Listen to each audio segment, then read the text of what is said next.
नमस्कार, आप देख रहे हैं बिस्तक, मैं और रजत देवगन।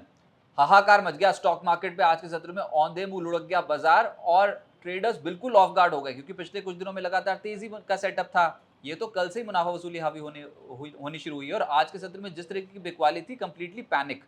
1:45 के बाद तो ठा करके गिरने शुरू हो गए। अच्छा, फिर खबरें ढूंढने की कोशिश की तो उसमें समझ में आया कि डोनाल्ड ट्रंप ने कह दिया कि ईरान के साथ वो एमओयू अब नहीं करना चाहते, ईरान के साथ कोई डील नहीं करना चाहते।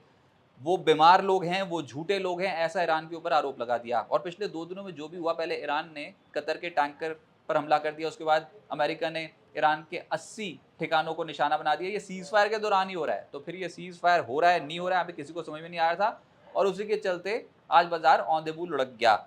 ऊपर से ट्रंप की एक और स्टेटमेंट आ गई स्पेन के ऊपर। उन्होंने बोल दिया स्पेन से कारोबारी रिश्ते खत्म कर रहे हैं, जो भी वो ट्रेड करते हैं वो बिल्कुल खत्म कर रहे हैं। और ट्रंप ने स्पेन पर नेटो में कम योगदान का आरोप लगा दिया, बोलते उस समय पे पैसा वापस नहीं करते स्पेन की सरकार। तो इस तरीके के आरोप थे। अब इस पूरे घटनाक्रम में ये हुआ कि इक्विटी मार्केट नीचे आ रही थी, ग्लोबल इक्विटी मार्केट क्रैश कर गई थी और कच्चा तेल एकदम से ऊपर जाना शुरू हुआ। आज 6% चढ़ गया कच्चा तेल, $78 के पार निकल गया ब्रेंट क्रूड ऑयल। और यहीं से ही पैनिक बनना शुरू हुआ। अब पहुंच तो आप इंपॉर्टेंट लेवल्स पे गए हो वैसे, लेकिन किसने सोचा था कि 24,000 का लेवल भी तोड़ दोगे। आज वैसे भी एक गैप डाउन ओपनिंग की उम्मीद थी, गिफ्ट निफ्टी बता रहा था कि आज कुछ बड़ा ही होने वाला है स्टॉक मार्केट पे नीचे की साइड। तो हुआ ये कि आज एक गैप डाउन ओपन हुए 24,259 के लेवल पे और उसके बाद जो बिकवाली हावी हुई तो दिन का हाई वैसे 24,300 के आसपास का है, वो तो नाम मात्र का ही है। लेकिन जो बिकवाली हावी हुई लेटर हाफ में, वो 23,805 के लेवल तक ले गई निफ्टी को और क्लोजिंग आई है 23,882। लेटर हाफ में जाते जाते थोड़ा सा ऊपर खिंच गया मार्केट, लेकिन आज 24,100, 24,000, फिर 23,900, ये सारे लेवल्स टूटते चले गए। बस 23,800 फिर से बचा लिया और क्लोजिंग हुई 23,882 के लेवल की, 516 अंक निफ्टी नीचे। निफ्टी बैंक 56,742 के लेवल पे बंद हुआ, 1,458 अंक गिरकर। सेंसेक्स 1,677 अंक गिरकर 76,503 के लेवल पे हुआ बंद। एडवांसेस निफ्टी के मात्र 4, गिरने वाले 45। ब्रॉडर मार्केट पे 699 शेयर चढ़े एनएससी के, गिरने वाले 2,631। बुरे हाल थे भैया। पहले इंट्राडे बेसिस पे देख लो, ये 2 दिनों का चार्ट आपके स्क्रीन पे है। तो ये कल दोपहर से ही ऊपरी स्तरों पर थोड़ा दबाव बनना शुरू हुआ था। कल भी गए थे, कल तो मैक्सिमम डैमेज 3 बजे के बाद देखने को मिला था।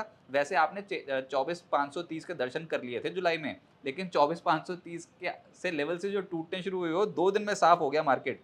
तो गिरने की रफ्तार जब भी ज्यादा होना तो कॉन्फिडेंस बन ही नहीं सकता। और अब तिमाही रिजल्ट शुरू होने वाले हैं। अच्छा, कल जब 3 बजे के बाद गिरे थे, आज देखो ये 1:45 के आसपास से जो बिकवाली हुई है, कितनी स्ट्रॉन्ग सेलिंग देखने को मिल रही मार्केट पे। और ये इंट्राडे चार्ट हुआ, लेकिन अगर आप ये डेली चार्ट्स के बलबूते देखोगे तो चढ़ने तो शुरू हुए थे, इंपॉर्टेंट एवरेजेस के ऊपर भी गए, शॉर्ट टर्म एवरेजेस को रिकॉन्कर कर लिया था, 20 और 50 दिन के औसत का पॉजिटिव क्रॉसओवर भी है।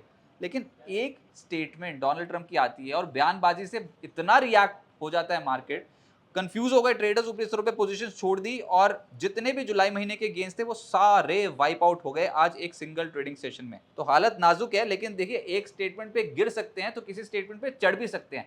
इस तरीके की मार्केट देखने को मिलेगी। तो आप ये समझिए कि डोनाल्ड ट्रंप बिल्कुल ही हाथ खड़े करके वो ईरान से फिर से युद्ध करने को तैयार हो जाएंगे। भैया उनको पीछा छुड़ाना है ईरान से। ईरान एक भूत बन के उनके पीछे पड़ गया है, तो वो छुड़ाना चाहते हैं अपना हिसाब किताब ईरान से, लेकिन हो नहीं पा रहा है और वो इस तरीके की स्टेटमेंट पास कर रहे हैं। आज कच्चे तेल की तेजी ने सेंटीमेंट डैमेज किया। निफ्टी के चढ़ने वाले मात्र 4 थे, जिसमें ओएनजीसी, बजाज ऑटो, हिंडाल्को, कोल इंडिया, ये सब स्टॉक्स चढ़े हैं, नाम मात्र ऊपर हैं। गिरने वालों में एक तो परसेंटेज के लिहाज से ज़्यादा डेंट पड़ गया और गिरने वालों की संख्या भी बहुत ज़्यादा है। IndiGo, Jio financial, Shriram finance, Maruti, HUL 3.25% से 5% नीचे चले गए। अचानक से बिकवाली हावी हो गई है। अब कह सकते हैं रिजल्ट सीजन में आप हल्के होकर एंटर कर रहे हो, Q1 रिजल्ट सीजन में। कल टीसीएस के नतीजे आने वाले हैं बाजार बंद होने के बाद। एफएनओ गेनर्स में कल्याण कुंज 5.5% ऊपर, एमसीएक्स अच्छा चल गया, बीएससी अच्छा चल गया आज 2 से 4% ऊपर। पिछले कुछ दिनों में यही पिट रहे थे। नाल्को, प्रीमियम एनर्जीज जैसे स्टॉक भी ऊपर आ गए, प्रीमियम एनर्जीज में भी तेजी आई। अच्छा, फिर एफएनओ लूजर्स में जुबिलेंट फूड वर्क्स 0.6% नीचे। एलएनटी फाइनेंस जो पिछले कुछ दिनों में लगातार चढ़ रहा था, आज 5.5% क्रैश हो गया। एम्फोसिस 5.5% नीचे। इंडिगो और जियो फाइनेंशियल तो टॉप लूजर ही है निफ्टी के। फिर मिड कैप गेनर्स में थंगामाइल ज्वेलरी 7% ऊपर, एथर इंडस्ट्री 6.5% चढ़ गया, आइनॉक्स इंडिया, एल्काइल अमीन और सुप्रिया दिन के दौरान इससे ज्यादा तेज थे, लेकिन क्योंकि लेटर हाफ में बाजार ज्यादा टूटा है तो फिर ऊपरी स्टोर से थोड़ा सरेंडर होकर बंद हुए हैं ये सारे स्टॉक्स। मिड कैप लूजर्स में एजिस लॉजिस्टिक्स 10% क्रैश अचानक से नीचे। South Indian bank 8.5% crash. Ixigo 7% नीचे। 63 मून्स, टेक्समैको रेल 6% से ज्यादा टूट गए। सेक्टर तो कहीं पर भी खरीदारी नहीं थी, हर तरफ हाहाकार मचा हुआ था। सबसे ज्यादा टूटे सरकारी bank, bank of India, union bank, Canara bank, bank of Baroda, bank of Maharashtra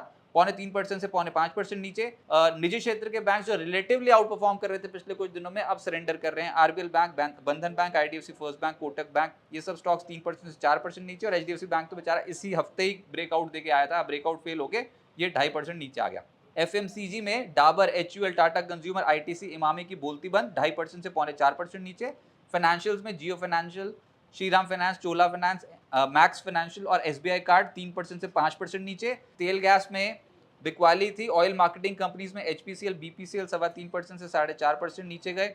और फिर एजिस लॉजिस्टिक्स, एजिस वोपेक, एमजीएल जो इसी इंडेक्स का हिस्सा है, इन स्टॉक्स में भी भारी करेक्शन देखने को मिली। सबसे ज्यादा पिटाया आज एजिस लॉजिस्टिक्स, लगातार चढ़ता स्टॉक एकदम से ऊपरी स्तरों पर मुनाफा वसूली हो गई, 10% क्रैश हो गया। ऑटोज में अशोक लेलैंड, मारुति सुजुकी, एमएनएम, टाटा मोटर पैसेंजर व्हीकल और ट्यूब इन्वेस्टमेंट, हर तरफ बिकवाली थी।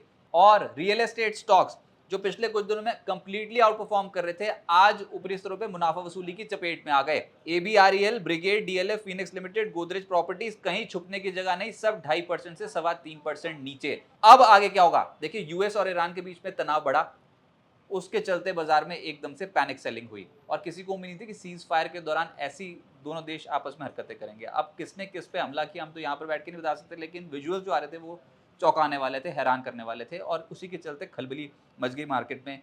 निफ्टी पर 24,000 के नीचे बुल्स का कॉन्फिडेंस वैसे ही बहुत कम है और पोजीशंस किसकी छूटती हैं, जो एमटीएफ पे पोजीशन बनाते हैं, जो बड़ी पोजीशन बनाते हैं, उनके कारण ही बाजार एकदम से नीचे आना शुरू हो जाता है। जब वो अपनी पोजीशन छोड़ते हैं मार्केट में तो एक बिकवाली हावी हो जाती है। वही हुआ है अभी, एक ही झटके में जुलाई महीने के पूरे गेन्स वाइप आउट हो गए। ऐसी हद कर दी थी मार्केट ने आज तो। ट्रम्प की बयानबाजी का असर देखने को मिल रहा है मार्केट पे, अभी फिलहाल वही हड़कंप पैदा कर रहे हैं। ऐसा लगा था कि वो कोई ऐसी स्टेटमेंट पास नहीं करेंगे जिसकी वजह से ब्रेंट क्रूड ऑयल चलेगा और इक्विटी मार्केट नीचे होगी, लेकिन कर दिया उन्होंने बिल्कुल उल्टा खेल।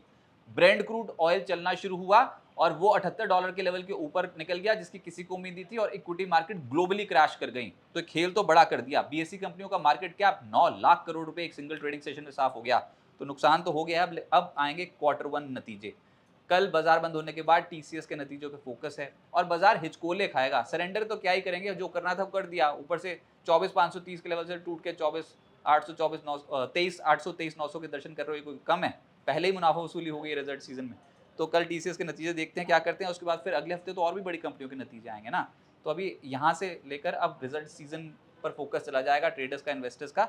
और निफ्टी पर 23,800 के करीब अभी भी बड़ा सपोर्ट है। इसके नीचे चले जाएंगे तो फिर हम 23,650, 23,550 वाले बात करना शुरू करेंगे।